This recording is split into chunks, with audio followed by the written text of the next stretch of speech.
Trump was in Wall Street opening up the Dow Jones with his initiative, investment initiative that he calls it. That you, if you invest $1 billion, he's going to rubber stamp it and get it through quick. So Trump has a company that is World Liberty Crypto, and so between Trump and Murdoch and his business news, they pump Trump stocks, and then when it's at its peak, they'll dump it. And when they dump it, his investors will be wiped out. But Trump will already launder the investments through encrypted dark webs into blue chip companies. So it's like a Ponzi scheme, a racketeering, business racketeering between Trump and Fox News and Murdoch. And Trump is like a gangster with his tariff wars.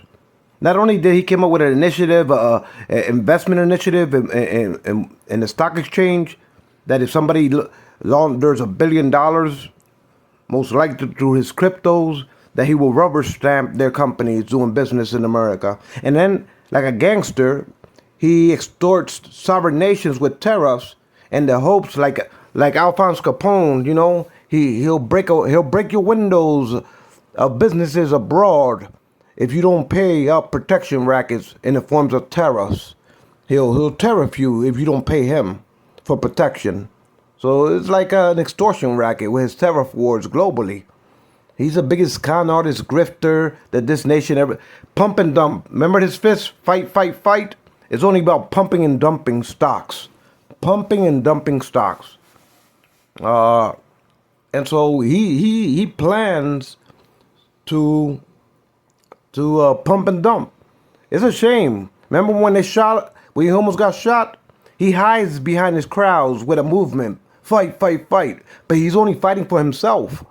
And he hides behind his crowd like a con artist because they know that the law is coming after him. So he almost overthrew the government in 2020 because he was so afraid of being caught with the interests of fossil fuel companies that he was so afraid that he thought he was going to go to prison. So he tried to overthrow the government in 2020. When he realized that it wasn't successful, he packed Ryder moving trucks of boxes, all documents that might have implicated him with any corruption of obstructing the Robert Mueller report and his interest in American fossil fuels, how he laundered special interests into his Save America PAC to pay for his events at his establishments. Trump makes it seem like this is money that's to be reimbursed to him. Like the Egyptian president gave Trump $10 million from the Central Bank of Egypt. And Trump told him to make it out to his Save America PAC in order for Trump to lend it to his campaign as though it came out of his pockets. So he wrote it out, the $10 million, as a loan to his campaign to be reimbursed to him. So Trump is a scoundrel. He always been a scoundrel. The Crown Prince, Jared, lobbied the Crown Prince for $2 billion real estate portfolios in order for Jared to launder incrementally into Trump's real estate holdings in America. And Eric Trump went abroad to the Emirates. He went on a war tour to visit the Emirate royal families. You know, he plans to pay a lot of visits in the future to Saudi Arabia, United Arab Emirates, Qatar, Dubai, you know, because this is how Trump plans to get rich, through his real estate and his World Liberty Crypto. This reminds me of highway robbery. Better yet, this reminds me of a Ponzi scheme. Let me see who. Oh yeah, the CEO of Bitcoin. Yeah, the first CEO of Bitcoin. Yeah, Trump is 2.0 more than the CEO of Bitcoin that got arrested. for Ponzi scheming with his crypto. So he plans to extort Europe. Like I said, an analogy like the great Alphonse Capone. His rock that he's going to toss into their windows is tariffs. If they want to have some type of protection, they should pay up. He can ensure their protection if they pay up to his cryptos. And then what Trump will do is pump and dump with Murdoch. So at the top, when it's all high, his stocks, Murdoch, Elon Musk with his supercomputers will break the crypto chain and dilute it. So they won't be able to decipher how he pumped and dumped Trump's crypto into blue chip companies in Wall Street through the dark web. That's why Elon said, "I'm dark mega," at one of his rallies when he was jumping up and down on stage like a uncontrollable juvenile.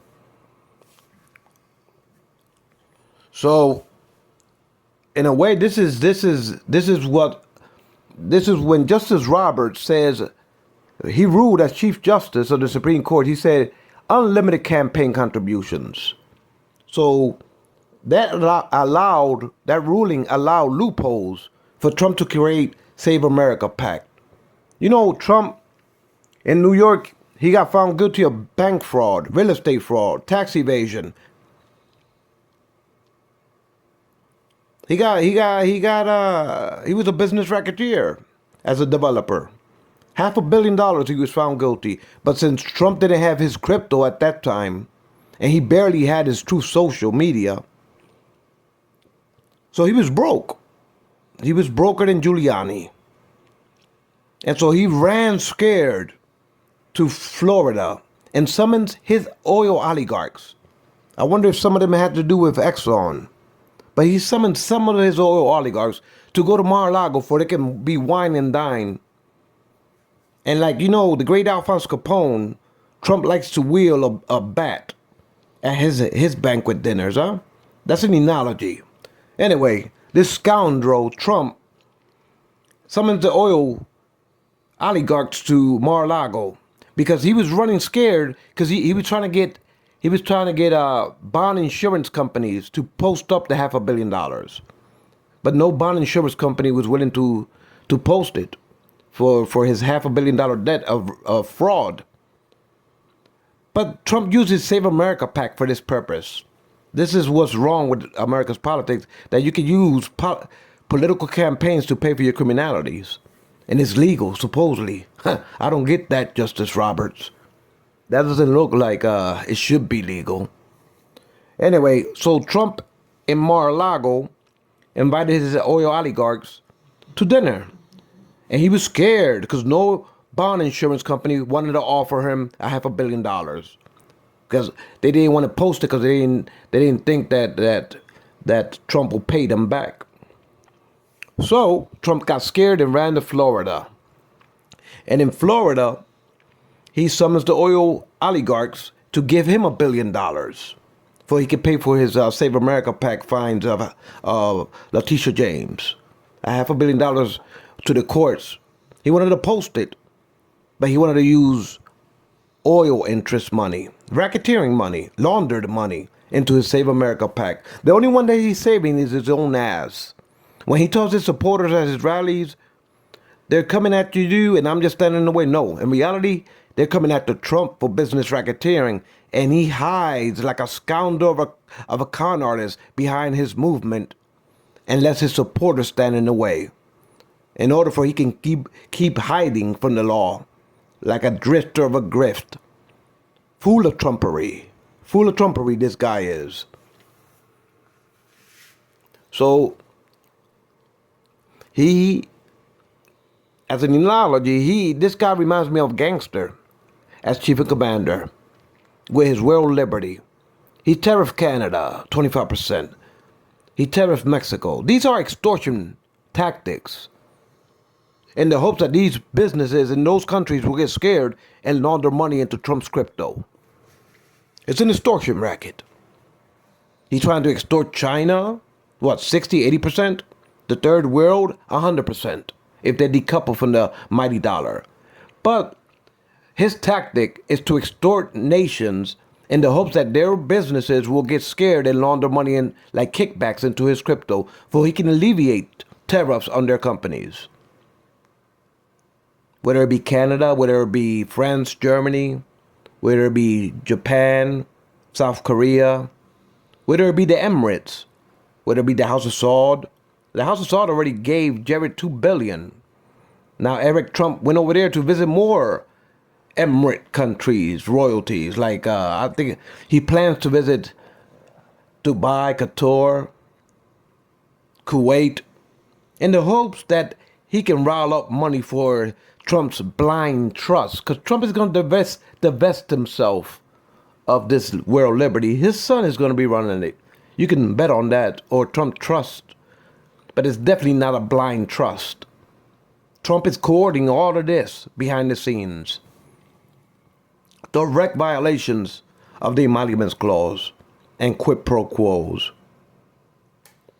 So Trump was in the stock exchange today, opening up the stock exchange with his cover, his ugly face on Time magazine, ringing the bell in the hopes that Murdoch eventually will pump his stocks and dump it. And Elon will dilute the blockchain and the dark web to launder it into blue chip companies, while his shareholders and people that invest in Trump's crypto are left holding nothing because the binary codes disappeared into thin air. And so Murdoch will always have up and down cycles in Trump and Fox Business News for Trump. And this is a racket. This is why I am working with the United Nations to make it illegal for any individuals to have the right to issue cryptocurrency. That right belongs to the sovereign nations of the world and to their central banks. No individuals should be allowed to coin their own cryptos because it leads to too much corruption, not only in Wall Street, but in all. It infests all of the private sector. It leads corrupt thugs, business racketeers to run amok, not only nationally but globally. It's the greatest Ponzi schemes in individual hands. So it's too dangerous to the markets for anybody to be able to coin their own crypto. It should be illegal because that will lead to too much undermining of the economical systems of global affairs. So the only one that should be able to issue cryptocurrencies is the sovereign nations on earth and their central banks. No businesses, no private entities, no individuals should have the right to issue cryptos as far as their own companies or their own crypto coins as form of crypto cyber companies. The central banks of sovereign nations should be the only ones to issue the crypto allowances of central banks. It should be centralized through government oversight. And that right belongs to every sovereign nation. It doesn't belong to the private sector. It belongs to the treasury departments of sovereign nations and their central banks. So I am working to unravel the Trump empire and its corruption. And it's running amok by this time, Justice Roberts. These are not official acts that can be pardoned. Fight, pump and dump. So Trump cannot pardon himself in these charges. Trump can be tried in any particular state of the union for business racketeering or this world liberty crypto because it's a stock exchange. So it affects all 50 states. So he can't pardon himself as a president because this can be violating state laws throughout the 50 states. So he can't pardon himself. And since it affects global nations with his tariff wars and he extorts businesses throughout the world, he can be extradited to any country to stand trial.